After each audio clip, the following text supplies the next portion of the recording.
À cet instant précis, l'eau qui coule dans vos veines et qui maintient votre corps en vie provient directement d'une lointaine fournaise cosmique, d'une violence inouïe. Vous marchez sur cette planète en pensant être les enfants exclusifs de la Terre, séparés du vide sombre qui nous entoure. Chaque atome qui constitue votre souffle n'est que la cendre refroidie d'un univers primordial infiniment plus vaste, vous liant organiquement aux limites inaccessibles du cosmos. Cette connexion viscérale avec l'espace profond remet en question tout ce que nous croyons savoir sur notre place dans le vide. Depuis l'enfance, notre cerveau terrestre nous conditionne à imaginer l'univers comme une gigantesque pièce sombre, possédant des murs, un bord physique tangible où l'espace s'arrêterait brutalement. Pourtant, la lumière que nous recevons aujourd'hui a voyagé pendant 13,8 milliards d'années à travers une géométrie vertigineuse. Ce que nous percevons dans l'obscurité n'est pas un lieu, mais le fantôme optique d'une époque primitive, apparue seulement 380 000 ans après le Big Bang. Aujourd'hui, nous allons découvrir ce qu'est véritablement la limite de notre univers et pourquoi il est physiquement impossible de voir au-delà de cette frontière. Si vous aimez explorer les immensités qui nous entourent, abonnez-vous à la chaîne. C'est ce qui nous permet de continuer ce travail de vulgarisation. Avant de partir, dites-nous en commentaire depuis quel endroit du monde regardez-vous le ciel et quelle heure il est chez vous en ce moment. Entrons maintenant dans la profondeur du cosmos. Pour comprendre comment l'humanité a découvert cette immense muraille optique, il faut d'abord retourner à une époque où la science pensait avoir tout résolu. Imaginez-vous, au début du XXe siècle, une période où l'astronomie classique régnait en maître absolu sur notre compréhension du cosmos. Si vous demandiez à n'importe quel chercheur de cette époque de vous décrire la nature de l'univers, la réponse serait d'une simplicité désarmante. L'univers était considéré comme une entité éternelle, statique et infinie. Il n'avait ni commencement cataclysmique, ni fin dramatique. Le ciel nocturne, avec ses myriades d'étoiles scintillantes, était perçu comme une toile de fond immuable, une immense machine silencieuse qui fonctionnait depuis toujours et qui fonctionnerait pour l'éternité. La théorie dominante de l'époque, qui allait plus tard être ardemment défendue sous le nom de théorie de l'état stationnaire par des esprits brillants comme Fred Hoyle, postulait que même si l'univers s'étendait, de la nouvelle matière était continuellement créée pour remplir le vide. Tout était parfait, tout était constant. Pensez à l'incroyable arrogance intellectuelle de cette époque. L'humanité était persuadée d'avoir décodé l'architecture ultime de la réalité. Le noir entre les étoiles était considéré comme un vide absolu, un néant thermique et physique total, dépourvu de toute information ou de toute histoire. Pourtant, cette certitude de granit allait subir sa première fissure dans un lieu totalement inattendu. Nous sommes en 1941, au cœur du Dominion Astrophysical Observatory, au Canada. L'astronome Andrew McKellar ne cherche pas du tout à percer les origines de l'univers. Il pointe ses spectrographes optiques vers les nuages de gaz froid et obscurs qui flottent entre les étoiles lointaines. Il s'intéresse particulièrement aux molécules de cyanogène, de simples assemblages de carbone et d'azote qui dérivent dans le vide interstellaire. Regardez attentivement ce qui se passe dans ce laboratoire isolé. McKellar remarque une anomalie frappante dans la façon dont ces molécules absorbent la lumière stellaire.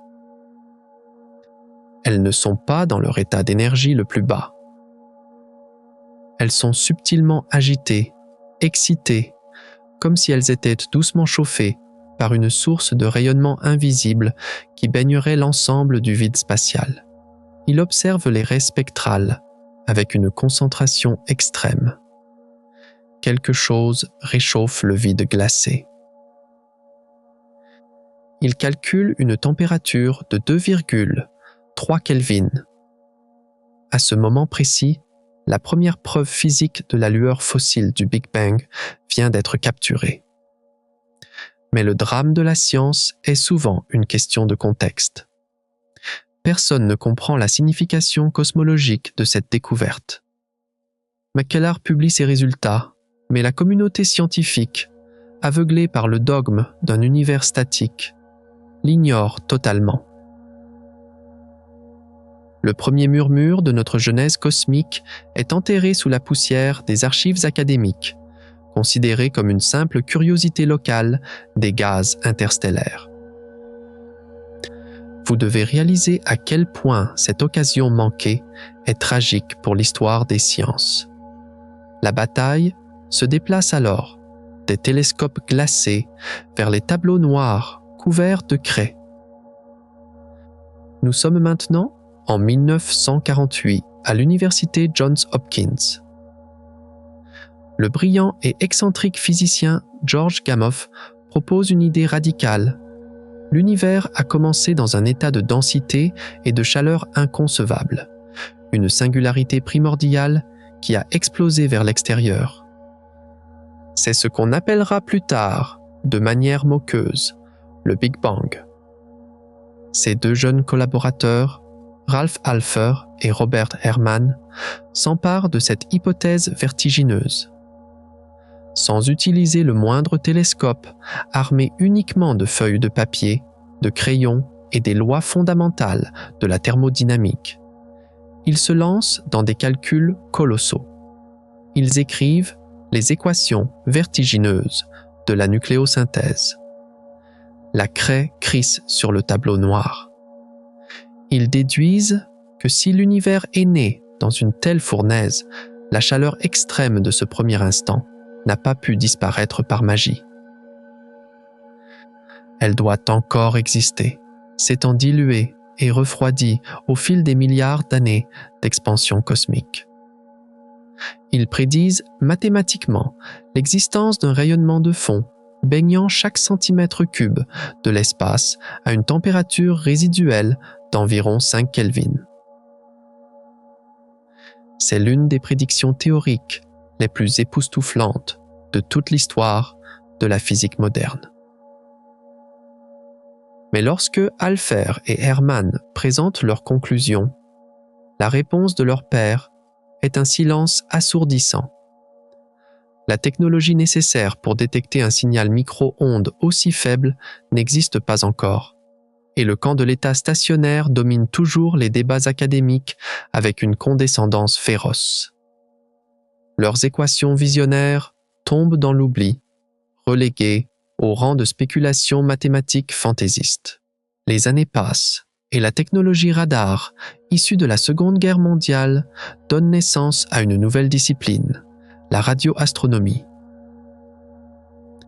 En France, à l'Observatoire de Nancy, en 1955, le chercheur Émile Leroux pointe une imposante antenne radar de 33 cm de longueur d'onde vers la voûte céleste. Son objectif est de cartographier le ciel en ondes radio. Il écoute le ciel avec une attention religieuse. Un murmure constant, obstiné et totalement isotrope résonne dans ses instruments. Qu'il pointe son antenne vers le nord, le sud, de jour ou de nuit, il détecte un bruit de fond thermique d'environ 3 Kelvin avec une marge d'erreur de 2 Kelvin. C'est une mesure presque parfaite. Mais là encore, la tragédie se répète. Leroux n'a pas lu les prédictions oubliées d'Alpher et Herman. Il ne sait pas ce qu'il vient de trouver, et l'Europe ne relie pas cette observation à la cosmologie. 2 ans plus tard, de l'autre côté du rideau de fer, La scène se répète avec une ironie cinglante.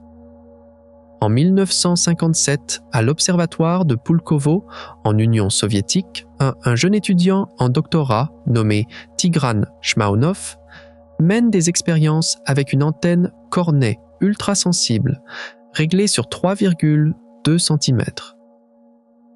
En scrutant les profondeurs du cosmos, il tombe exactement sur la même anomalie.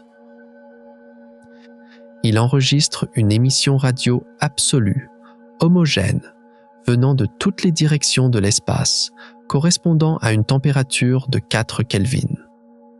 Shmaonov vérifie frénétiquement ses câbles, recalibre son antenne dans l'air glacial de l'hiver russe, mais le signal persiste, inébranlable et omniprésent. Il rédige sa thèse et publie ses conclusions dans des revues soviétiques. Cependant, à cause de la guerre froide, de la barrière linguistique et de l'isolement des scientifiques russes, l'Occident ne lira jamais son rapport. La preuve ultime de l'origine de l'univers vient d'être découverte pour la 3e fois, et pour la 3e fois, l'humanité refuse de la voir. Imaginez la frustration d'une telle situation. L'univers entier criait son origine, envoyant ses signaux sur toutes les fréquences micro-ondes pour nous raconter l'histoire de notre propre genèse. Des théoriciens avaient prédit sa température. Des expérimentateurs avaient pu mesurer son souffle froid. Mais les pièces de ce gigantesque puzzle cosmique restaient tragiquement séparées.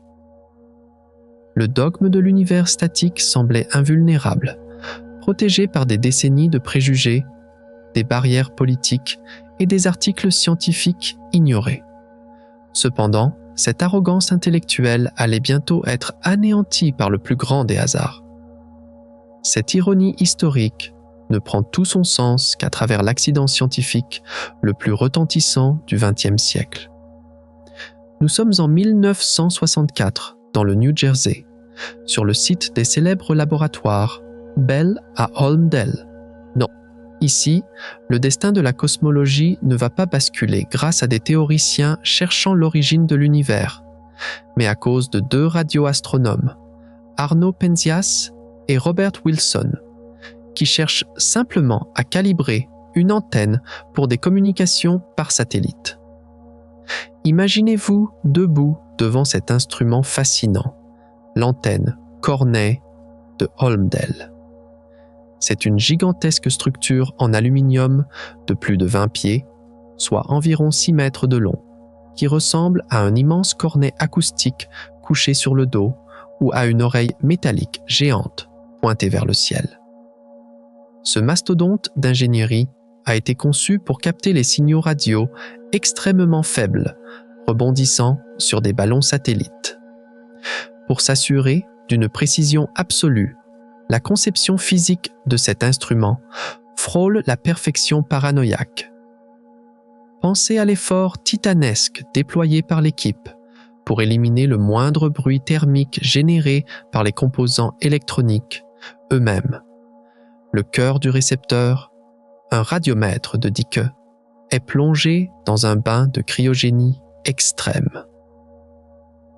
Il est refroidi en permanence par de l'hélium liquide à une température de 4,2 Kelvin, soit tout juste au-dessus du zéro absolu. Avec une telle configuration, l'antenne devrait être virtuellement silencieuse lorsqu'elle ne pointe sur aucune source radio connue. L'objectif de Penzias et Wilson est simple: calibrer l'instrument pour obtenir un silence parfait, un bruit de fond de zéro absolu, afin de pouvoir ensuite mesurer des signaux artificiels précis. Mais la galaxie refuse de coopérer. Dès qu'ils mettent l'instrument sous tension et le dirigent vers le ciel nocturne, ils rencontrent un problème exaspérant. Regardez attentivement leurs écrans de contrôle. Il y a un sifflement constant, un bruit de fond micro-ondes persistant équivalent à une température d'environ 3,5 Kelvin. Ce bruit ne correspond à rien de connu. Il n'a aucun sens.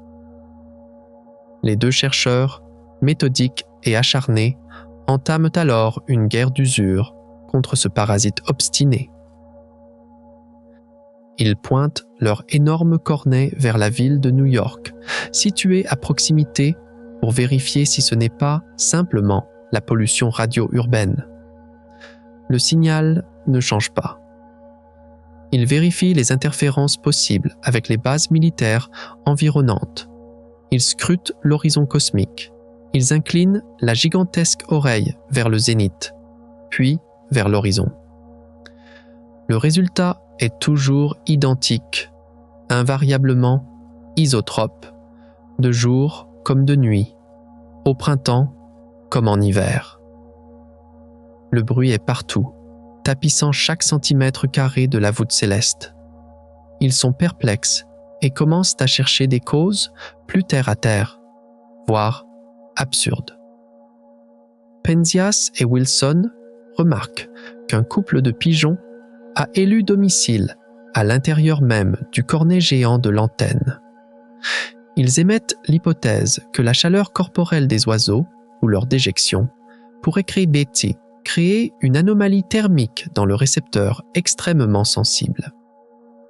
Les oiseaux sont capturés, relâchés loin du site, et les chercheurs s'arment de balais et de détergents.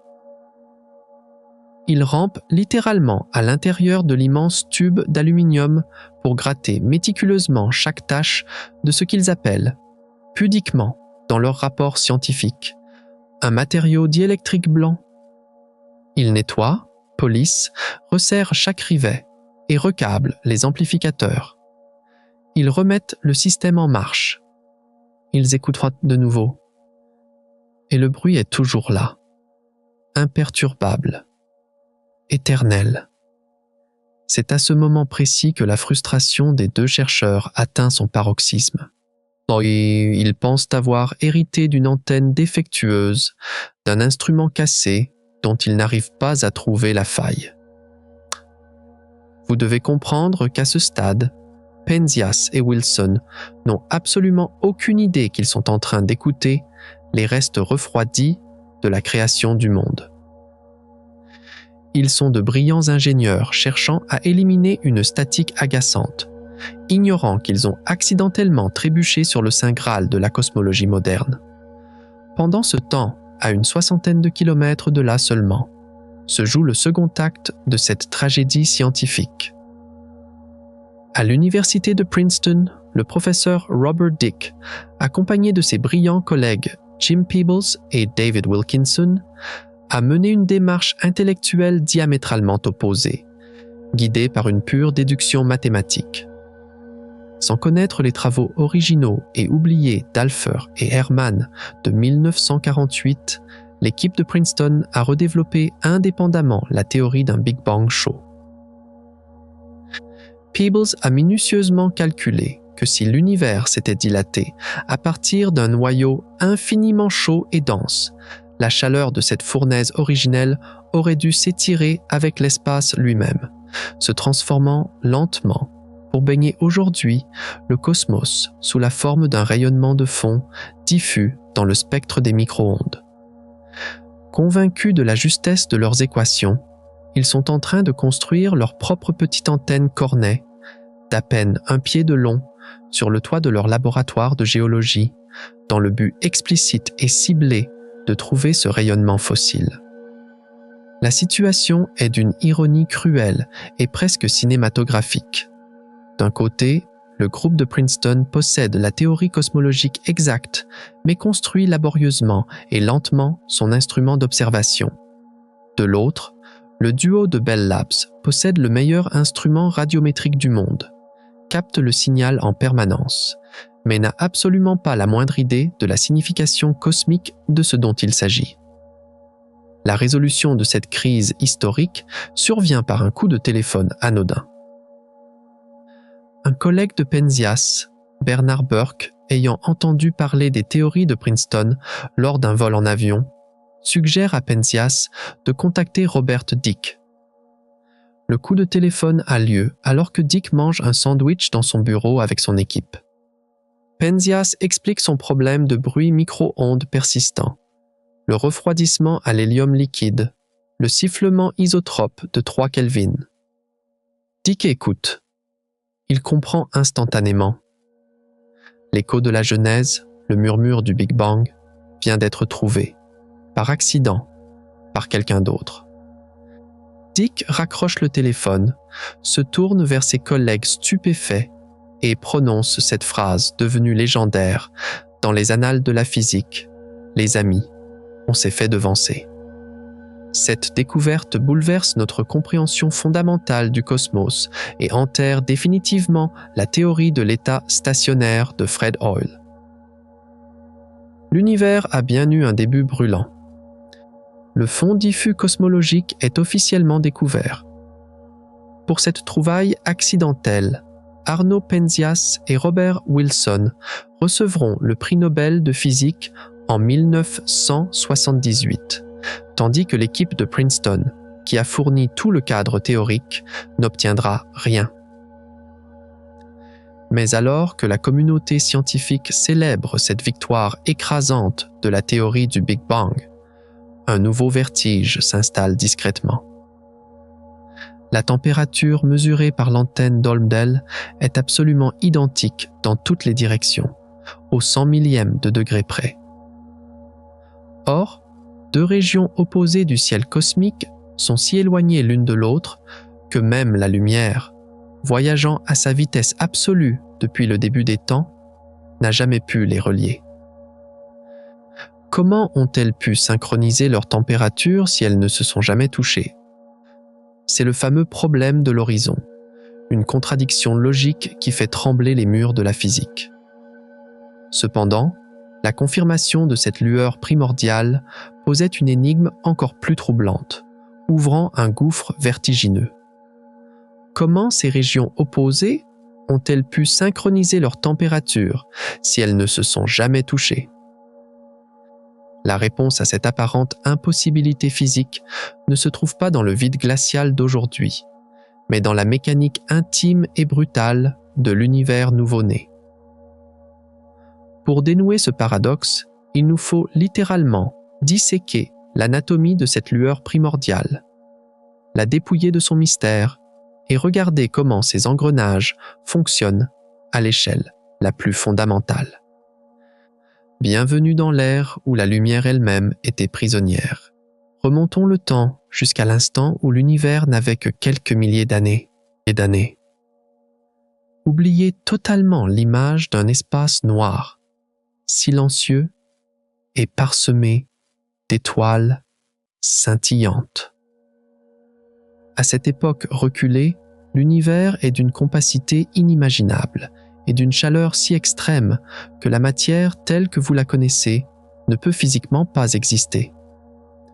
Le cosmos tout entier est rempli d'une soupe incandescente, brillante et aveuglante. Les physiciens appellent cet état un plasma. Pour le définir simplement, un plasma est un état de la matière où la chaleur est si intense que les atomes sont littéralement mis en pièces. Les noyaux et les électrons sont violemment séparés et tourbillonnent librement de manière chaotique. Dans ce chaudron cosmique, il y a de la lumière, sous forme de particules appelées photons. Mais cette lumière ne peut aller nulle part. Imaginez une immense machine de flipper d'arcade à l'échelle cosmique, où des milliards de billes argentées sont propulsées à une vitesse fulgurante, sans jamais pouvoir trouver la sortie. Les électrons libres de ce plasma brûlant agissent exactement comme les rebondisseurs frénétiques, les bumpers vibrants de la machine. Chaque fois qu'un photon, une minuscule bille de lumière pure, essaie d'avancer en ligne droite pour traverser l'espace, il percute violemment un électron libre. Le choc est immédiat, le photon ricoche, rebondit dans une direction aléatoire, percute un autre électron l'instant d'après, et ainsi de suite dans un cycle de collision sans fin. La lumière est perpétuellement déviée, harcelée piégés dans une danse frénétique, incapables de voyager sur de longues distances. Conséquence vertigineuse de ce piège électromagnétique, si vous étiez par miracle capable de survivre dans cette fournaise mortelle et d'y ouvrir les yeux, vous ne verriez absolument rien d'autre qu'un brouillard lumineux d'une opacité totale. Un mur orange et blanc d'une densité terrifiante, sans aucun relief. Il n'y a ni horizon, ni perspective, ni étoile. L'univers naissant est techniquement et physiquement opaque. Mais ce brouillard ne va pas durer éternellement. Le cosmos est en pleine expansion. Et la règle fondamentale de la thermodynamique est que tout gaz ou plasma qui se dilate voit inévitablement sa température chuter. Environ 380 000 ans après le Big Bang, la température globale du cosmos descend sous la barre critique des 3000 Kelvin. À ce seuil thermique précis, l'énergie cinétique de la matière n'est plus suffisante pour maintenir le chaos. Les électrons, ralentis par le refroidissement, sont soudainement capturés par l'attraction électromagnétique des noyaux, les protons.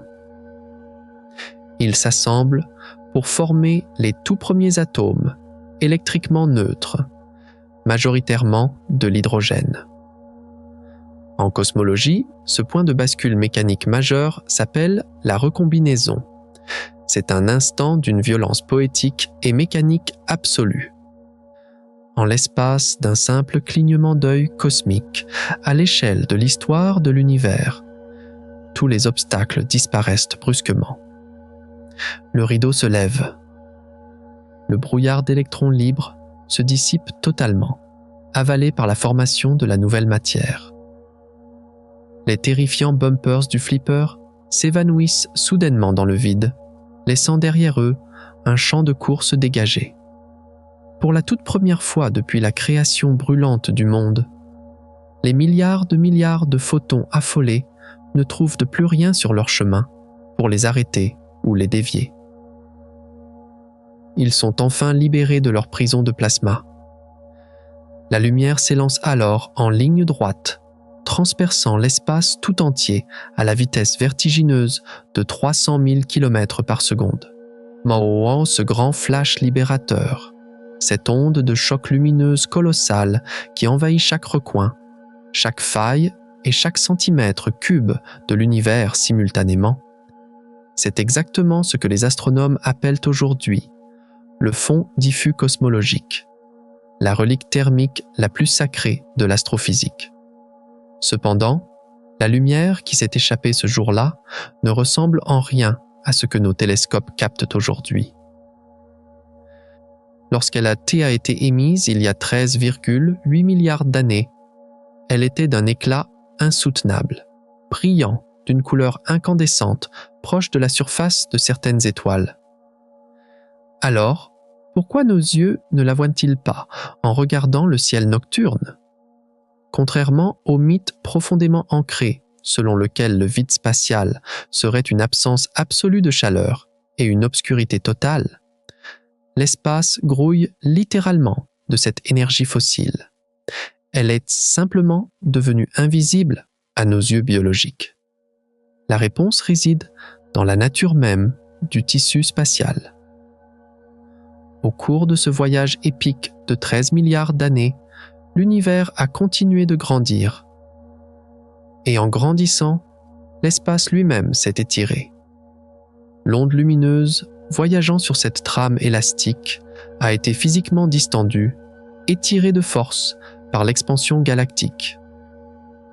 Les astronomes nomment ce phénomène le décalage vers le rouge cosmique, ou redshift. L'étirement est tel que les ondes lumineuses ont perdu presque toute leur énergie initiale. Elles sont passées de la lumière visible éblouissante à la lumière infrarouge, pour finir aujourd'hui dans le domaine des micro-ondes. Leur température s'est effondrée pour atteindre 2,0 725 Kelvin, soit à peine au-dessus du zéro absolu. Mais la quantité invraisemblable de ces minuscules particules de lumière est un véritable choc pour l'esprit humain et défie notre intuition des proportions.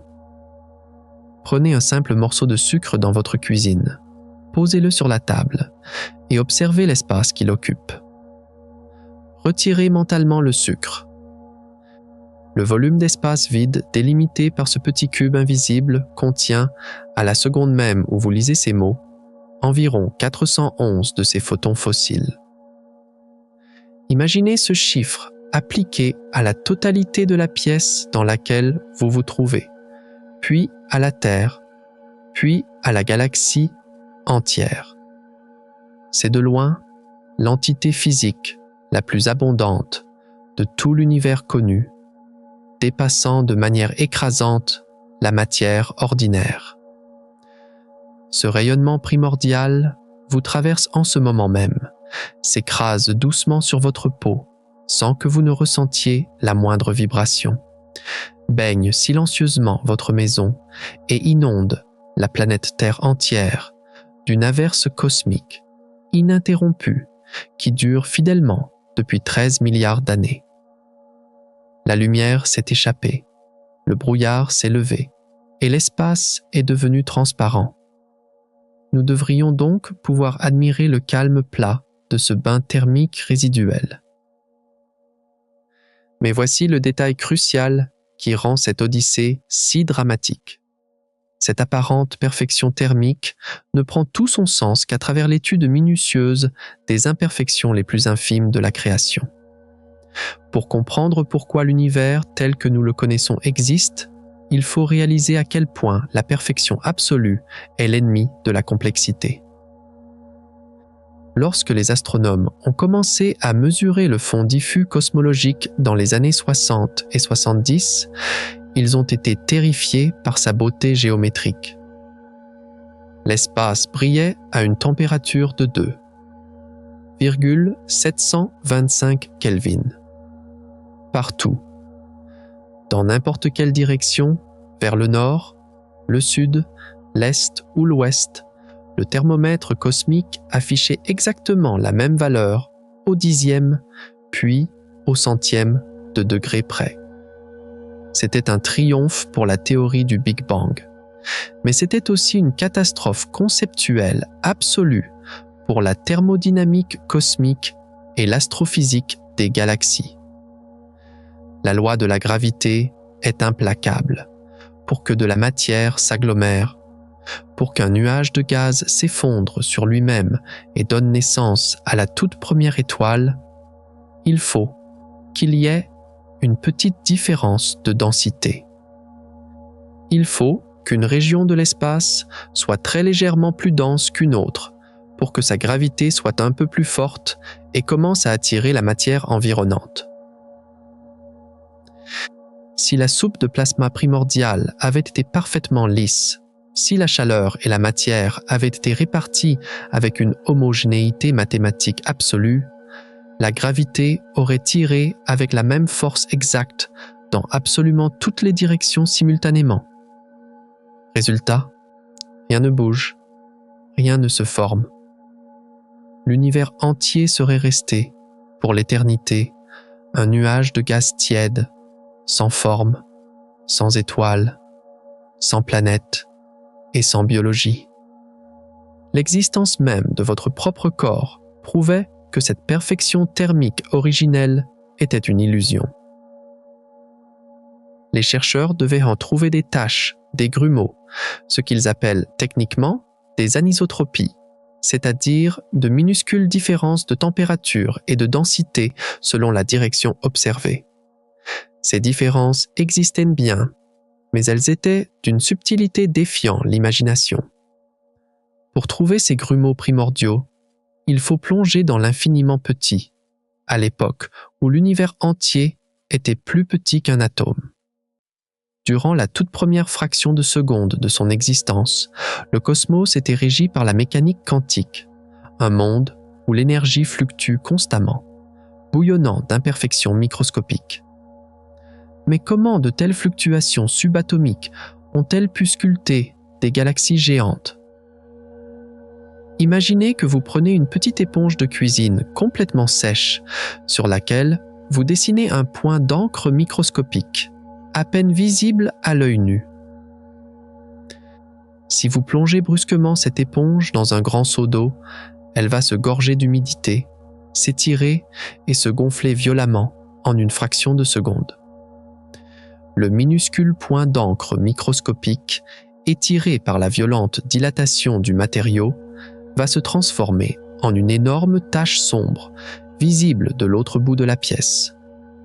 C'est exactement ce que l'expansion cataclysmique, ou l'inflation cosmique, a fait à notre univers. Elle a attrapé ces minuscules tremblements quantiques et les a étirés sur des milliards de kilomètres, transformant de microscopiques frissons d'énergie en de vastes zones de surdensité cosmique. Cependant, ces zones nouvellement formées et légèrement plus denses n'étaient absolument pas silencieuses.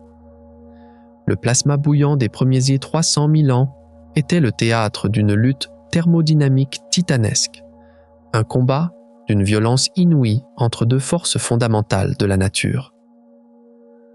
D'un côté, l'attraction impitoyable de la force de gravité essayait désespérément de compresser la matière baryonique naissante, tirant le gaz vers le centre de ces grumeaux primordiaux pour les effondrer sur eux-mêmes. De l'autre côté, la chaleur infernale et la pression de radiation écrasante exercée par les milliards de photons prisonniers dans ce plasma résistaient violemment et repoussaient cette matière vers l'extérieur avec une force équivalente. Le résultat physique de ce bras de fer cosmique était inévitable.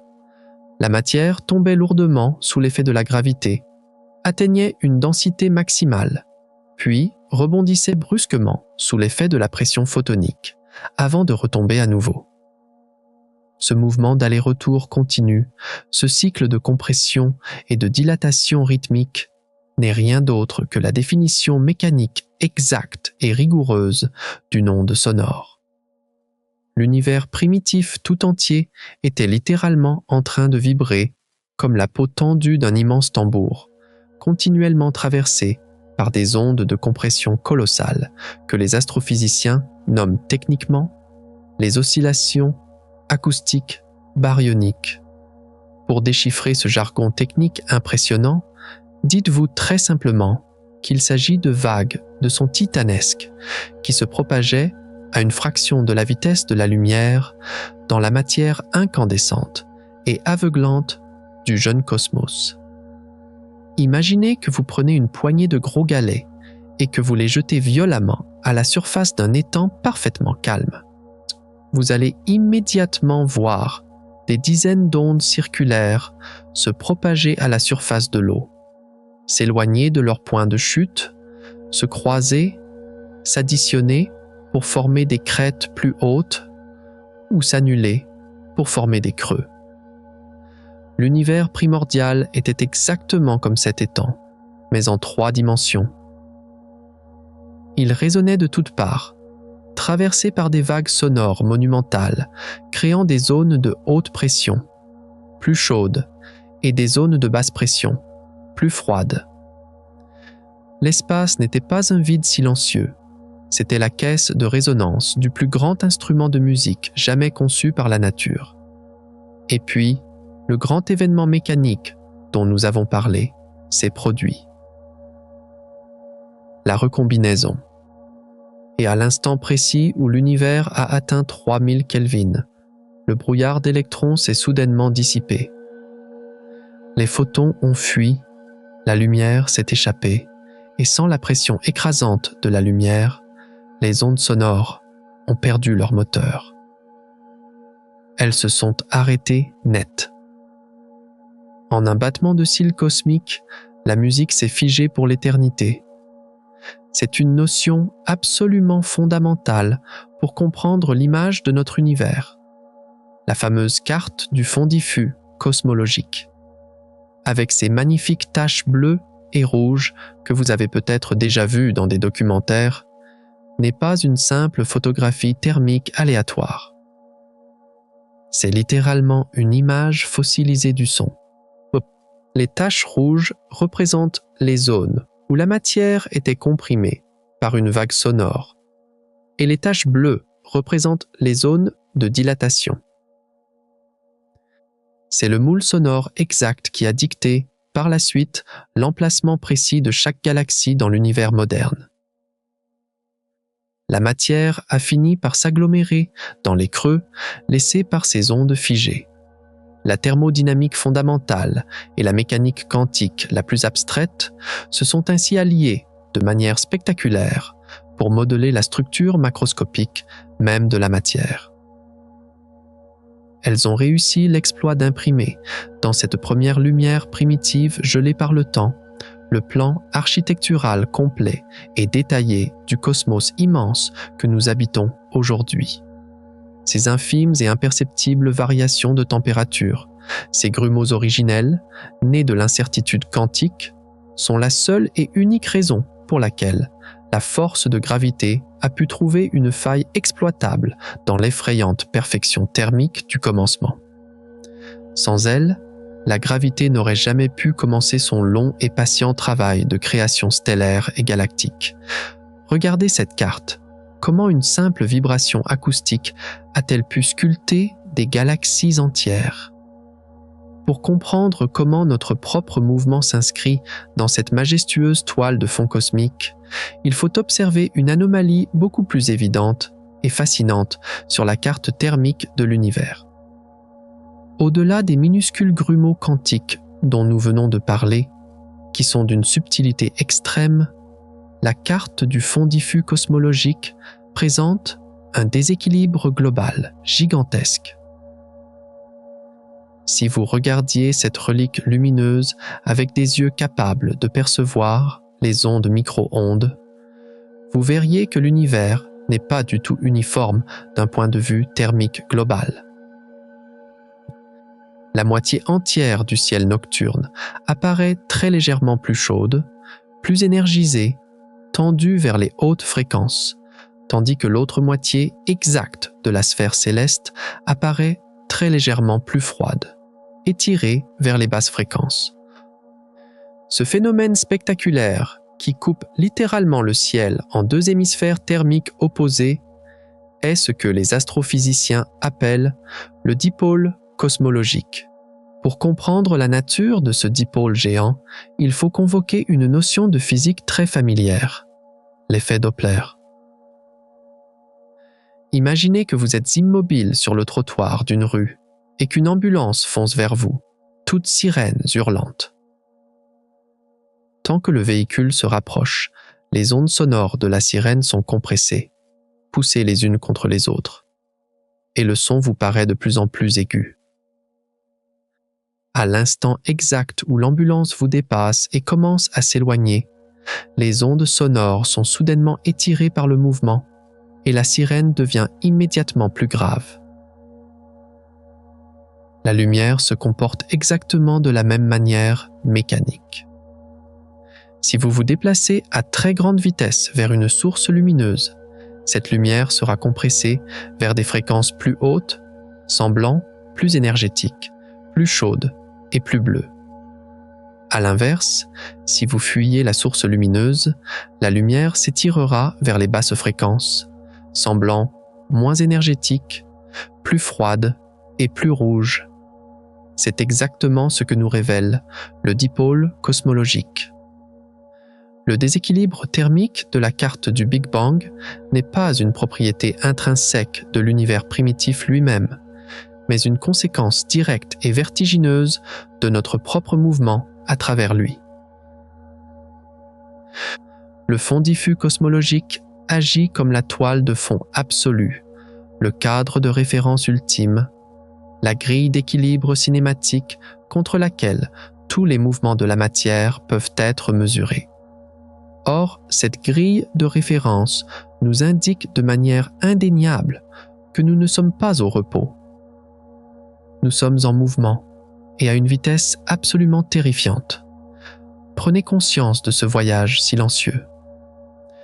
Lorsque vous êtes confortablement assis dans votre salon, en apparence immobile, vous voyagez en réalité à des vitesses astronomiques multiples. La Terre tourne autour du Soleil à environ 30 km par seconde. Le Soleil, à son tour, orbite autour du centre galactique de la Voie lactée à une vitesse faramineuse de plus de 220 km par seconde. Et ce n'est pas tout. Notre galaxie entière est entraînée par la force de gravité vers la galaxie d'Andromède, et l'ensemble de notre amas local de galaxies plonge actuellement, en ce moment précis, vers une mystérieuse région de l'espace hypermassive appelée le Grand Attracteur. En additionnant tous ces vecteurs de mouvement, les astrophysiciens ont calculé que par rapport au tissu immobile du fond diffus cosmologique, vous, moi, notre planète et l'ensemble du système solaire filons à travers l'univers, à la vitesse prodigieuse d'environ 627 km par seconde, en direction d'un point situé dans la constellation du Lion. Le ciel est plus chaud dans cette direction simplement parce que nous fonçons violemment vers lui. Cette relique thermique n'est donc pas seulement une image du passé, c'est aussi notre compteur de vitesse cosmique. Mais au-delà du mouvement, ce fond diffus définit surtout la frontière ultime de la perception humaine. C'est le cœur même de notre quête. Nous voulions savoir où s'arrêtait l'univers. La réponse optique est ici. Le mur orange incandescent du plasma primitif est une barrière absolue, un horizon insurmontable. Puisque l'univers était totalement opaque avant l'âge de 388 000 ans, aucune lumière antérieure à cette date n'a jamais pu voyager. Il est donc physiquement, mathématiquement et fondamentalement impossible de voir avec des yeux optiques ou même avec les télescopes infrarouges ou radio les plus puissants jamais construits, quoi que ce soit qui se soit produit avant cette époque. La lumière ne nous parvient plus d'au-delà de cette barrière, car la lumière elle-même était prisonnière de la matière avant cet instant précis. Le fond diffus cosmologique est notre mur spatial, mais il ne s'agit pas d'un mur fait de briques et de pierres situé au bout d'une route. C'est un mur temporel, fait de particules incandescentes, qui nous encercle de toutes parts. Sommes-nous donc condamnés à rester aveugles à l'origine absolue de notre existence? Sommes-nous bloqués à jamais derrière cette porte fermée à triple tour, vieille de 13 milliards d'années? Pas nécessairement. L'univers possède d'autres messagers que la simple lumière. Bien plus profondément dans le passé, bien au-delà de la frontière du fond diffus, d'autres acteurs silencieux traversent le cosmos sans interagir avec la matière. Une seconde seulement après le Big Bang primordial, bien avant que la chaleur ne permette la formation des premiers atomes, l'univers a libéré un essaim titanesque de particules fantômes appelées neutrinos. Ces particules n'interagissent pratiquement jamais avec la matière ordinaire. Elles passent à travers les planètes, les étoiles et les murs de plomb comme s'ils n'existaient pas. De la même manière qu'il existe un fond cosmologique de lumière, il existe un fond cosmologique de neutrinos, datant de la toute première seconde de la création. Le problème est purement technologique. Les neutrinos sont si petits, si fuyants et ont perdu tellement d'énergie avec l'expansion cosmique qu'ils sont, à l'heure actuelle, presque impossibles à détecter individuellement de manière directe. Si, un jour, la civilisation humaine parvient à concevoir un télescope à neutrinos suffisamment sensible pour capter et cartographier cette relique primordiale, la frontière de l'univers connu reculera de manière spectaculaire, passant de 380 000 ans à une petite seconde seulement après le cataclysme originel. Et si nous écoutons les ondes gravitationnelles, ces frissons du tissu même de l'espace-temps, nous pourrions théoriquement entendre la fraction de seconde la plus violente, celle de l'inflation cosmique originelle. Notre horizon optique est donc une limite ferme, mais notre horizon scientifique reste vertigineusement ouvert sur d'autres dimensions de l'observation astrophysique. Mais cette frontière optique absolue nous entraîne vers l'impasse conceptuelle la plus terrifiante de la cosmologie. Comment ces deux régions cosmiques, diamétralement opposées, ont-elles pu harmoniser leur température avec une telle perfection? La réponse à ce paradoxe insoutenable ne se trouve pas dans les lois de la physique classique, mais dans une aberration de l'espace-temps d'une brutalité littéralement inconcevable. Pour mesurer l'ampleur de cette crise intellectuelle, il faut comprendre que le fond diffus cosmologique n'est pas seulement une jolie relique tiède, c'est une impossibilité mathématique hurlante qui, pendant des années, a menacé de détruire intégralement le modèle du Big Bang.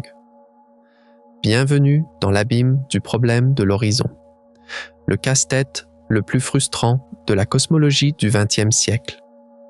Reprenez mentalement la carte ovale du rayonnement fossile. Regardez le bord extrême droit de cet ovale cosmique, puis portez votre attention sur le bord extrême gauche. Ces deux points représentent des régions de l'espace situées aux antipodes, l'une de l'autre dans le ciel observable. Aujourd'hui, elles sont séparées par une distance effroyable de plus de 93 milliards d'années-lumière. Mais même à l'époque de la formation de cette lumière, il y a 13,8 milliards d'années, ces deux régions étaient déjà séparées par une distance colossale de plusieurs dizaines de millions d'années-lumière. Or, selon la théorie de la relativité restreinte d'Albert Einstein, qui constitue le socle inviolable de toute la physique moderne, aucune information, aucun signal et surtout aucune chaleur ne peut voyager plus vite que la lumière dans le vide. C'est ici que la logique se brise avec fracas.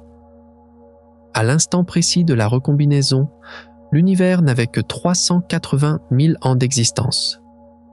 Cela signifie que la lumière, et donc la chaleur, n'avait eu le temps de voyager que sur une distance maximale de 382 000 années-lumière.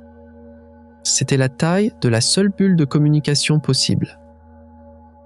Il était donc physiquement, strictement et absolument impossible que la région située tout à droite ait pu échanger de l'énergie thermique avec la région située tout à gauche pour équilibrer leur température.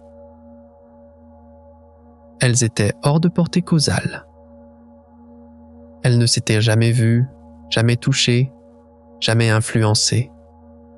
Pourtant, lorsque nos satellites mesurent leur température aujourd'hui, elles affichent toutes les deux exactement 2,725 Kelvin, avec une précision aberrante au 100 millième de degré près. Si vous versez brusquement une seule goutte d'eau bouillante dans un immense océan d'eau glacée, comment l'océan entier peut-il atteindre la même température tiède de manière instantanée, sans que la chaleur n'ait eu le temps matériel de voyager d'un bout à l'autre? L'autre, c'est tout simplement impossible. Et pour illustrer l'absurdité vertigineuse de cette situation avec une certitude absolue, utilisons une expérience de pensée.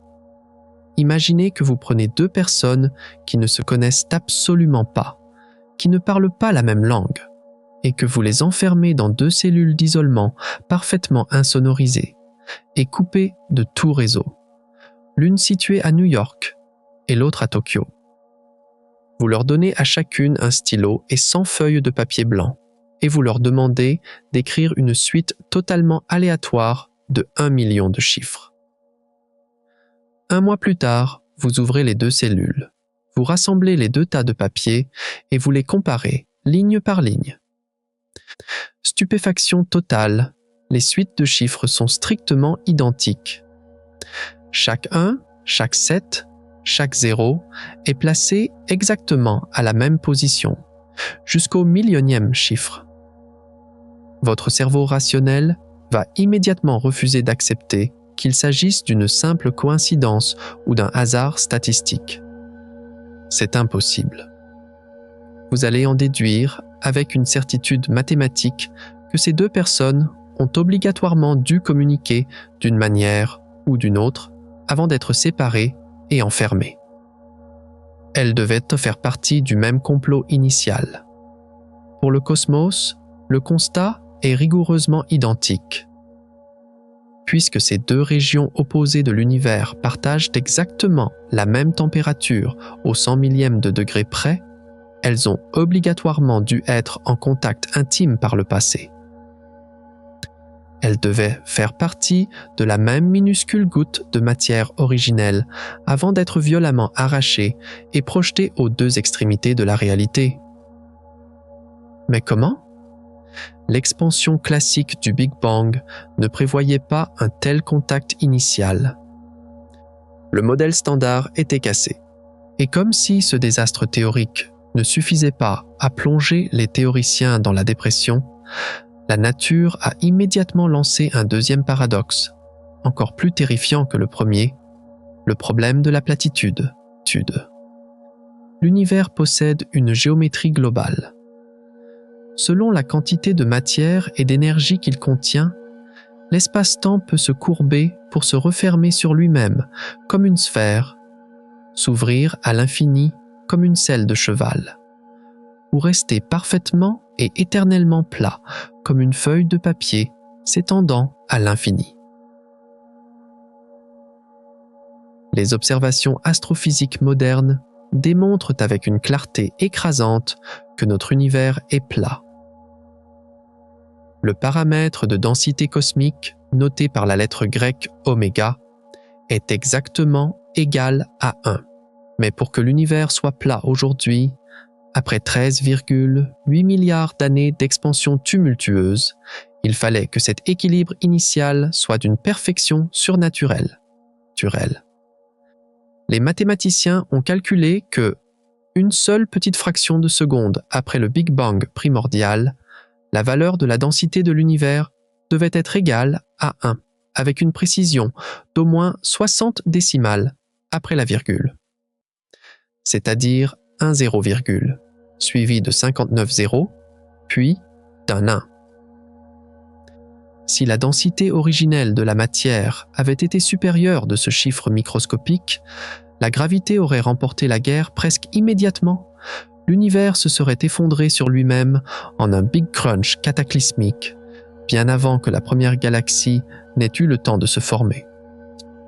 À l'inverse, si la densité originelle avait été inférieure de cette même minuscule fraction, l'expansion aurait été si violente et si rapide que la matière se serait dispersée à l'infini, devenant une fine brume glaciale incapable de former la moindre étoile, la moindre planète ou le moindre atome de carbone de votre propre corps. L'univers marche sur le fil d'un rasoir mathématique d'une finesse impossible. C'est le réglage fin le plus invraisemblable de toute l'histoire des sciences. Comment le cosmos a-t-il pu choisir spontanément une perfection géométrique aussi monstrueusement précise ? À la fin des années 70, face à ces deux paradoxes insurmontables, la cosmologie était dans une véritable impasse. Le modèle classique du Big Bang expliquait merveilleusement l'expansion et la synthèse des éléments chimiques, mais il était totalement incapable d'expliquer pourquoi l'univers était si parfait. Il manquait un mécanisme brut, un patch théorique radical, un événement d'une violence inédite capable de lisser les imperfections et de connecter les horizons. C'est dans ce climat de crise intellectuelle absolue qu'en 1980, un jeune physicien théoricien du nom d'Alan Guth a proposé une idée qui allait littéralement retourner le cerveau de la communauté scientifique. Il a postulé l'existence d'une phase d'expansion cosmique, d'une rapidité si délirante qu'elle défie encore aujourd'hui l'intuition humaine, l'inflation cosmique. L'idée de Guth consistait à affirmer qu'entre le premier instant du temps et le tout premier murmure du Big Bang classique, l'espace lui-même avait gonflé, étirant le cosmos sur des distances hallucinantes en une fraction de seconde inconcevablement brève. Cependant, cette expansion théorique d'une brutalité inimaginable allait exiger l'existence d'une mécanique totalement terrifiante. Pour comprendre comment cette explosion initiale a pu résoudre nos paradoxes les plus insolubles, il faut d'abord accepter que l'espace vide n'est pas un simple contenant passif, mais une entité physique vibrante possédant sa propre énergie explosive latente. Nous devons plonger dans l'esprit audacieux du physicien Alan Guth et dans la mécanique ahurissante qu'il a dévoilée en 1980, la théorie de l'inflation cosmique. Travaillant tard dans la nuit sur des équations de physique des particules, Guth n'a pas simplement proposé que l'univers s'étendait de manière conventionnelle. Il a postulé l'existence d'une phase d'expansion, d'une brutalité et d'une rapidité si terrifiante que l'esprit humain est physiquement incapable de se la représenter avec justesse sans ressentir un profond vertige existentiel. Imaginez le tout premier instant de la création. Nous sommes à 10, puissance moins 36 secondes après le Big Bang. C'est un 0, suivi de 35 zéros, puis d'un 1. Une durée si infime qu'un battement de cils paraîtrait durer une éternité en comparaison. À cet instant précis, selon la théorie de Guth, un champ d'énergie exotique a soudainement pris le contrôle de la trame de l'espace-temps. En l'espace d'une infime fraction de seconde, entre 10 puissance moins 36 et 10 puissance moins 32 secondes, l'univers a subi une expansion exponentielle totalement incontrôlable. Son diamètre s'est multiplié par un facteur d'au moins 10 puissance 26. Pour vous donner une idée de cette démesure, c'est comme si un globule rouge flottant dans vos veines grandissait brusquement en un millionième de milliardième de seconde, pour devenir nettement plus vaste que l'ensemble du système solaire. Ici, votre bon sens terrestre doit logiquement se rebeller. Vous vous dites sûrement, mais Albert Einstein n'a-t-il pas formellement interdit à toute chose de voyager plus vite que la lumière? C'est une excellente question, et c'est souvent la première objection soulevée. La réponse réside dans une subtilité fondamentale de la théorie de la relativité générale. Einstein a effectivement prouvé qu'aucune information, aucune particule, aucune matière ne peut se déplacer à travers l'espace plus vite que la constante de la lumière. Cependant, cette limitation stricte s'applique uniquement aux objets voyageant à l'intérieur de l'espace. Elle ne s'applique absolument pas à l'espace lui-même. Le tissu de l'espace-temps n'a pas de limite de vitesse. Lors de l'inflation cosmique, ce ne sont pas les particules qui se sont éloignées les unes des autres à des vitesses supraluminiques. C'est la toile de fond de la réalité elle-même, la scène du théâtre, qui s'est violemment étirée sous leurs pieds.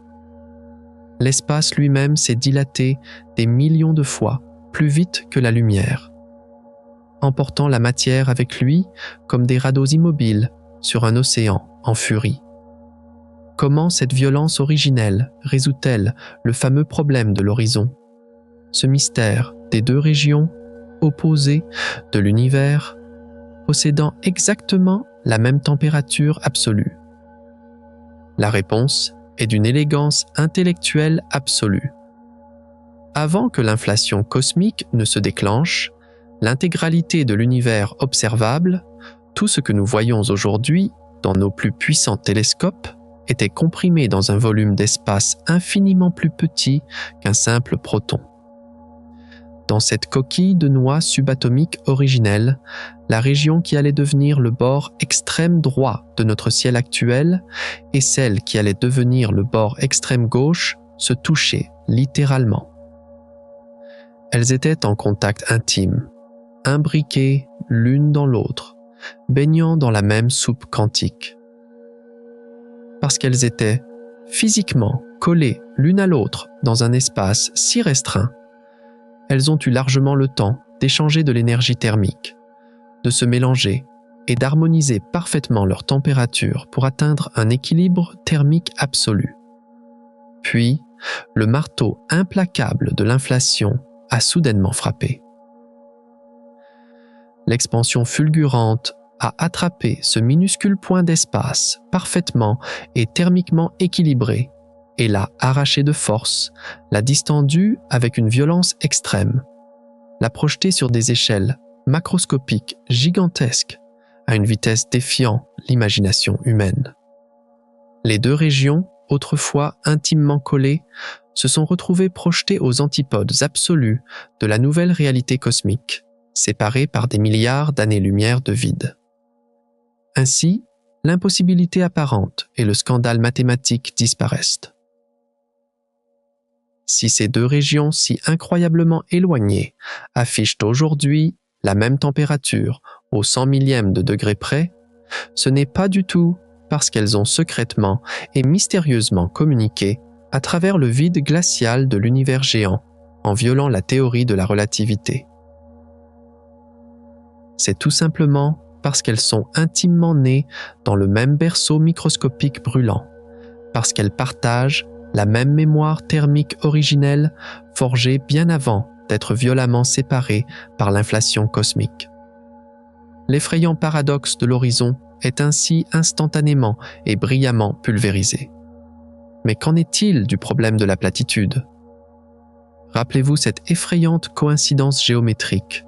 Pour que l'univers soit plat aujourd'hui, sa densité initiale devait être réglée avec une précision absurde de 60 décimales après la virgule. L'inflation cosmique résout ce second cauchemar théorique avec une brutalité géométrique tout aussi spectaculaire. Faisons appel à une image simple pour comprendre ce tour de passe-passe cosmique. Imaginez que vous êtes une petite fourmi marchant à la surface d'un petit ballon de baudruche froissée et bosselée. À votre échelle, la courbure du ballon est évidente. Vous pouvez voir l'horizon se pencher. Vous pouvez sentir sous vos pattes que la géométrie de votre monde est fermée et très courbée. L'univers primordial, avec ses champs gravitationnels chaotiques, ressemblait très probablement à cela. Un espace extrêmement tordu, tressé et courbé sur lui-même. Mais maintenant, imaginez qu'une force titanesque gonfle instantanément ce ballon de baudruche jusqu'à ce qu'il atteigne la taille de la planète Jupiter. Que se passe-t-il du point de vue de la petite fourmi? La surface s'est tellement étirée, le rayon de courbure est devenu tellement gigantesque que le sol sous ses pattes lui apparaît désormais parfaitement plat. Quelle que soit la forme initiale, chaotique ou courbée du ballon, l'étirement féroce de l'inflation a agi comme un fer à repasser cosmique, lissant et effaçant impitoyablement toutes les irrégularités topologiques. Si la géométrie de l'univers nous apparaît aujourd'hui si parfaitement équilibrée, avec un paramètre oméga exactement égal à 1, ce n'est pas le fruit d'un réglage initial miraculeux. C'est simplement parce que l'inflation a repassé l'espace-temps jusqu'à l'aplatir totalement. Enfin, l'inflation cosmique nous offre un dernier cadeau, de loin le plus poétique et le plus profond de toute l'astrophysique. Vous vous souvenez des oscillations acoustiques baryoniques, ces gigantesques vagues de sons qui ont sculpté la matière et donné naissance aux galaxies? L'inflation explique exactement d'où venaient les grumeaux initiaux qui ont créé ces ondes.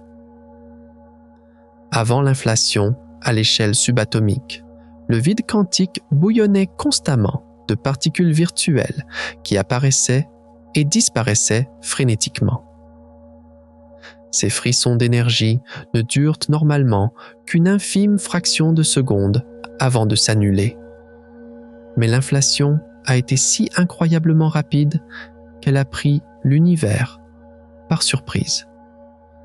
Elle s'est emparée de ces minuscules et éphémères fluctuations quantiques et les a étirées instantanément à des tailles macroscopiques, les figeant pour toujours dans la structure de l'espace-temps. Ces frissons quantiques microscopiques, soudainement agrandis à la taille de futurs amas galactiques, sont devenus les minuscules différences de densité gravées dans le fond diffus cosmologique. Sans cette phase d'inflation violente, ces fluctuations quantiques seraient simplement restées d'insignifiants soubresauts microscopiques, s'annulant d'eux-mêmes sans laisser de traces. Mais parce qu'ils ont été étirés de force, ils sont devenus les germes géants autour desquels la matière a pu s'effondrer. Ils sont devenus les berceaux des galaxies, des étoiles, des planètes et finalement de la biologie elle-même. Chaque atome qui compose votre corps, chaque neurone de votre cerveau qui vous permet en ce moment même de comprendre ces mots, trouve son origine spatiale dans une infime fluctuation quantique qui a eu la chance d'être attrapée et figée par l'inflation. Nous sommes tous, au sens le plus strict de la physique fondamentale, des artefacts étirés du vide quantique. Le modèle du Big Bang était sauvé, rendu plus puissant, plus logique et plus profond par l'audace théorique d'Alan Guth. L'inflation expliquait la température parfaite, la géométrie plane et l'origine structurelle de l'univers. Le triomphe intellectuel semblait total et absolu. Cependant, la confirmation de cette théorie si élégante exigeait de pouvoir capter d'autres signatures, cachées encore plus profondément dans la lumière fossile. Cette vertigineuse immensité spatiale ne prend tout son sens philosophique qu'en tentant de mesurer mathématiquement l'échelle proprement monstrueuse de la réalité physique qui s'étend au-delà de notre petit cocon cosmique. Jusqu'à présent, nous avons défini le fond diffus cosmologique comme un horizon absolu, un mur d'opacité temporelle, une barrière infranchissable. Mais il est essentiel de comprendre précisément ce que cette frontière délimite. Elle ne délimite pas l'univers dans son ensemble. Elle délimite uniquement ce que nous appelons techniquement l'univers observable. Nous sommes littéralement prisonniers au centre exact et subjectif d'une gigantesque sphère d'observation, une prison de lumière à l'échelle cosmique. Peu importe la direction dans laquelle vous pointez votre télescope, que ce soit vers le pôle nord céleste, vers le sud, plongé au cœur du plan poussiéreux de notre galaxie ou braqué perpendiculairement vers le vide intergalactique le plus profond, vous finirez toujours inévitablement par buter contre ce même mur de feu plasmatique, situé mathématiquement à la même distance temporelle absolue, 13,8 milliards d'années. Cependant, il faut saisir une subtilité fondamentale de la relativité générale. L'espace, lui-même, n'est pas statique. L'expansion continue, inexorable et accélérée de l'univers, agissant de manière invisible pendant que cette toute première lumière fossile accomplissait son lent voyage marathon vers nos détecteurs terrestres, a prodigieusement étiré la trame de l'espace physique. Exactement 13,798 milliards d'années, avec une infime marge d'erreur de seulement 37 millions d'années. Il est crucial, à ce stade précis de notre exploration, de s'arrêter un instant pour mesurer l'énormité poétique et intellectuelle de cet accomplissement. Nous, les êtres humains, sommes de fragiles créatures biologiques, nées de la poussière d'étoiles recyclées, évoluant sur un petit rocher humide, gravitant autour d'une étoile jaune ordinaire, perdue dans la banlieue d'une galaxie banale, parmi des milliers de milliards d'autres galaxies. Et pourtant, grâce à la force pure de notre intellect, de nos mathématiques et de notre ingénierie coopérative, nous avons réussi à concevoir, construire et envoyer des machines d'une complexité invraisemblable pour capturer l'écho lumineux exact du moment absolu où les lois de la physique sont nées. Nous avons transformé notre propre ignorance en une quête épique de vérité et nous avons littéralement disséqué la lumière la plus vieille de toute la création. L'espèce humaine a regardé droit dans les yeux l'aube du temps. C'est un triomphe de la raison qui mérite notre plus profonde admiration collective. Toutes les pièces du puzzle cosmique semblaient enfin parfaitement en place. La précision des données satellitaires avait cimenté le modèle standard de la cosmologie. L'inflation expliquait la géométrie plane de notre royaume. La relativité et la mécanique quantique marchaient main dans la main, confirmées par les éblouissantes cartes de température dressées depuis le glacial point de Lagrange L2. L'humanité croyait enfin avoir dompté et compris l'origine du monde dans lequel elle flottait. Prenez cette symphonie thermique. Comment de telles prouesses d'ingénierie peuvent-elles finalement nous abandonner face aux monstres invisibles tapis dans le noir? Pour comprendre comment cette confiance scientifique s'est récemment fissurée, il faut se pencher sur l'un des plus grands mystères de notre époque. Une anomalie qui empêche actuellement les cosmologistes de dormir en paix. Après les résultats triomphaux du satellite européen Planck en 2013, la communauté scientifique pensait sincèrement avoir atteint le Graal de la physique moderne. Le modèle standard de la cosmologie semblait inébranlable. L'inflation cosmique avait tout lissé. Les ondes sonores primordiales avaient comme sculpté les galaxies et les mathématiques fonctionnaient à merveille. Mais la nature, dans son immense complexité, déteste qu'on la croie totalement domptée. Une nouvelle crise majeure a récemment éclaté, menaçant de détruire tout cet édifice théorique chèrement acquis. Cette crise intellectuelle porte un nom très précis et particulièrement redouté dans les laboratoires d'astrophysique du monde entier. La tension de Hubble. La tension de Hubble en français. Non, pour comprendre l'ampleur du désastre, il faut savoir que le fond diffus cosmologique ne nous donne pas seulement une image du passé, il nous permet également d'extraire, grâce à des modèles mathématiques complexes, des prédictions extrêmement précises sur le comportement actuel de l'univers. En analysant méticuleusement la taille des grumeaux et la température du rayonnement fossile mesuré par Planck, les physiciens ont pu calculer la vitesse à laquelle l'univers devrait être en train de s'étendre aujourd'hui. Ce taux d'expansion est appelé la constante de Hubble. Selon le rayonnement fossile de l'univers primordial, cette constante devrait être d'environ 67,4 km par seconde et par mégaparsec. Cependant, il existe une autre méthode pour mesurer l'expansion du cosmos. Au lieu d'utiliser la lumière fossile vieille de 13,8 milliards d'années, les astronomes contemporains utilisent des télescopes optiques et spatiaux modernes, comme Hubble ou le James Webb Space Telescope, pour observer l'univers local actuel. Ils mesurent la distance et la vitesse d'éloignement des galaxies lointaines en utilisant des étoiles pulsantes appelées céphéides ou des explosions d'étoiles appelées supernovas de type 1A.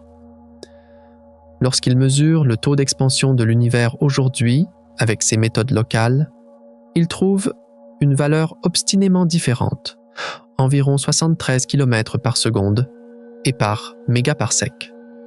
L'univers s'étend significativement plus vite que ce que le fond diffus cosmologique avait prédit. C'est la tension de Hubble. L'univers primordial, le rayonnement fossile et l'univers contemporain, les supernovas, sont en désaccord total. Les deux mesures sont d'une précision diabolique. Leurs marges d'erreur sont infimes et ne se chevauchent absolument pas. C'est comme si un pédiatre ultra compétent mesurait précisément le métabolisme et les os d'un nourrisson. Prédisait avec une équation parfaite que cet enfant mesurerait 1,80 m à l'âge adulte, mais qu'une fois adulte, l'homme se tenait devant lui et mesurait 2,10 m. Quelque chose, quelque part, a violemment échappé à notre compréhension mathématique entre l'époque du bébé cosmique et l'univers actuel.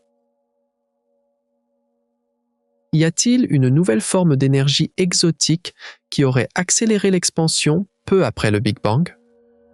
Notre modèle gravitationnel est-il fondamentalement erroné? La tension de Hubble est le fantôme qui hante la cosmologie moderne. Mais le fond diffus cosmologique nous révèle une autre vérité, encore plus écrasante. En décortiquant les ondes acoustiques baryoniques figées sur la carte de Planck, les chercheurs ont pu peser l'univers avec une exactitude troublante.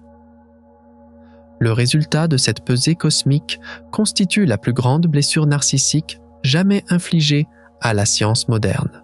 Toute la matière ordinaire de l'univers, absolument tout ce que nous connaissons, touchons et voyons, les protons, les neutrons, les électrons, les atomes de carbone de notre chair, l'oxygène que nous respirons, la roche de la Terre, la fusion nucléaire de notre Soleil, et même la lumière éblouissante des 2000 milliards de galaxies de notre univers observable.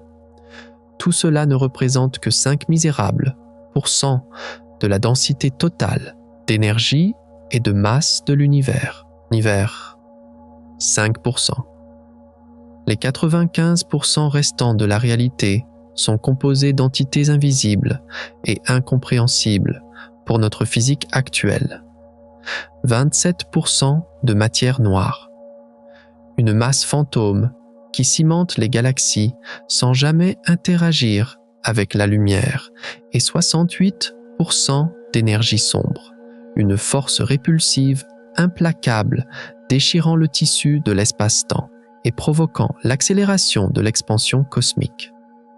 Pour saisir l'ampleur de cette ignorance abyssale, utilisons une métaphore éditoriale. Imaginez que vous venez de passer 10 ans de votre vie à lire une encyclopédie scientifique monumentale et fastidieuse de 1000 pages. Vous avez mémorisé chaque mot, chaque diagramme, chaque équation, et vous vous sentez immensément fier d'avoir enfin compris l'intégralité du fonctionnement complexe de la réalité physique. Madame, vous vous sentez comme le maître absolu du savoir. Mais soudainement, l'auteur du livre apparaît derrière vous et vous glisse à l'oreille. Félicitations, vous venez de terminer la préface introductive. Le véritable corps du livre, qui explique vraiment comment fonctionne la réalité, contient en fait 19 000 autres pages. Mais elles sont imprimées à l'encre invisible, sur un papier indétectable, et vous ne possédez pas les organes sensoriels nécessaires pour les lire. Voilà exactement ce que le fond diffus cosmologique a fait à l'humanité. Il nous a permis d'écrire la plus grande et la plus précise préface de l'histoire des sciences, cartographiant magnifiquement nos maigres 5% de matière ordinaire lumineuse.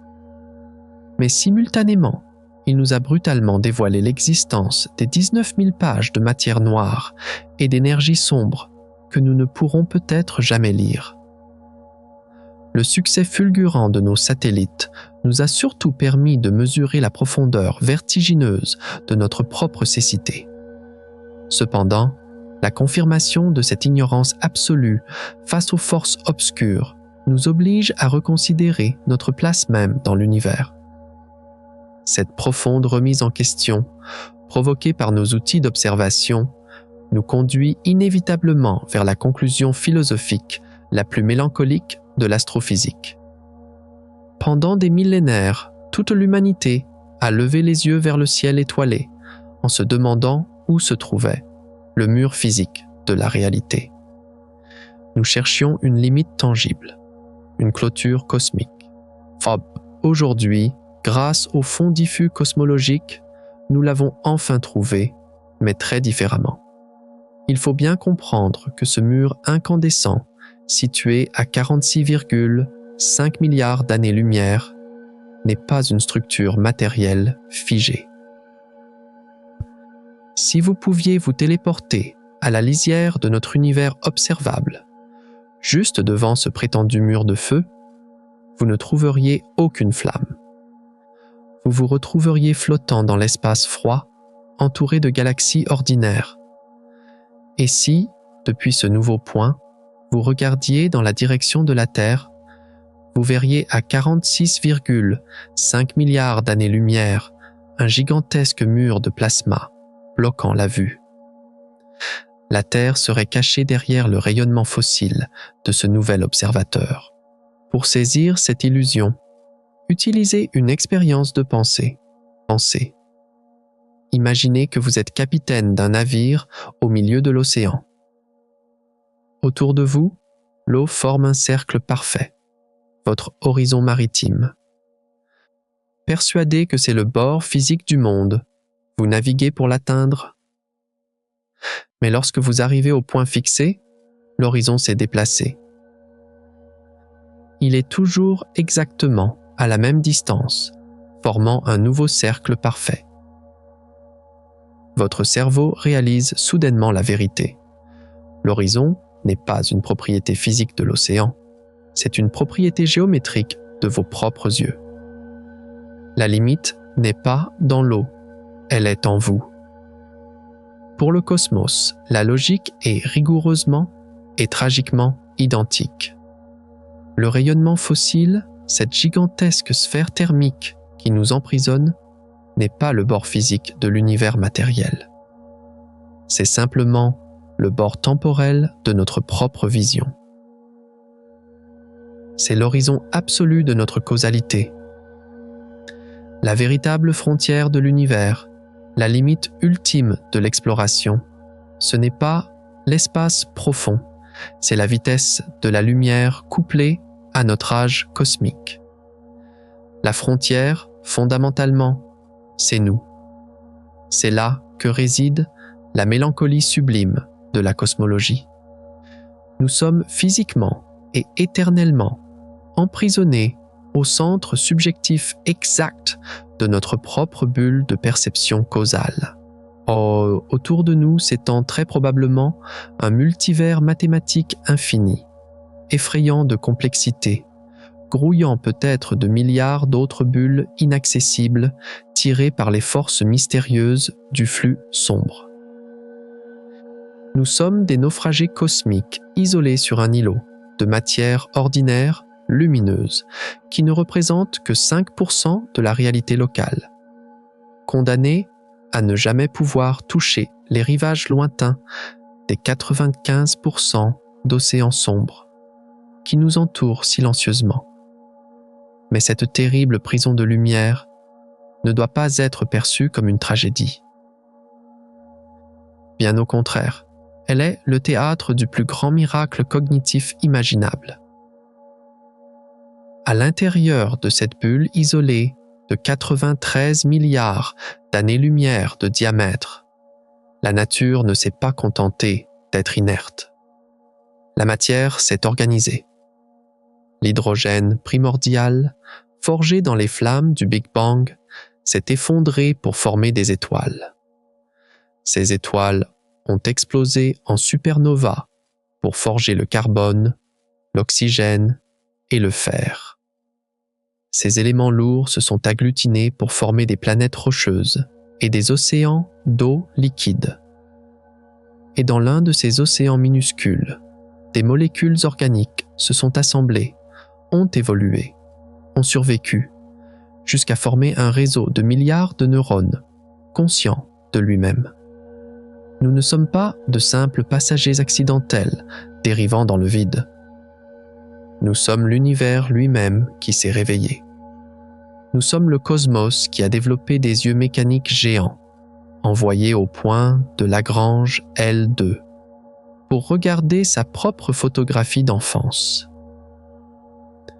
Lorsque nous mesurons le fond diffus cosmologique avec une précision absolue, ce n'est rien d'autre que l'univers tentant désespérément de comprendre sa propre origine à travers notre conscience. La limite temporelle est peut-être stricte, la matière noire est peut-être effrayante, et notre sphère est peut-être minuscule, face à l'infini du multivers. Mais l'acte même de comprendre cette prison thermique fait de nous la structure la plus poétique et la plus précieuse de toute la création. Nous sommes la frontière, nous sommes la lumière, et nous sommes, pour l'instant, les seuls gardiens conscients de cette magnifique mémoire cosmique.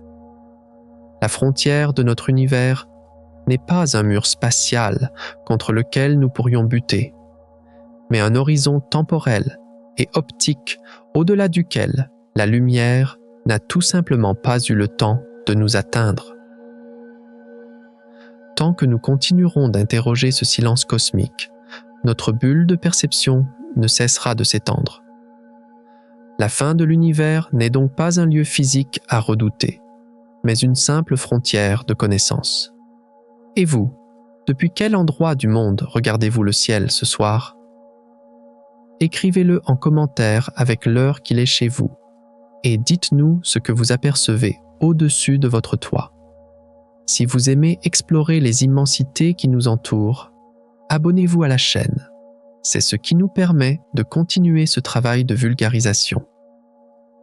Le prochain épisode des Frontières du ciel nous emmènera vers le CERN, cette gigantesque installation souterraine qui oblige actuellement les scientifiques à repenser les règles de la réalité.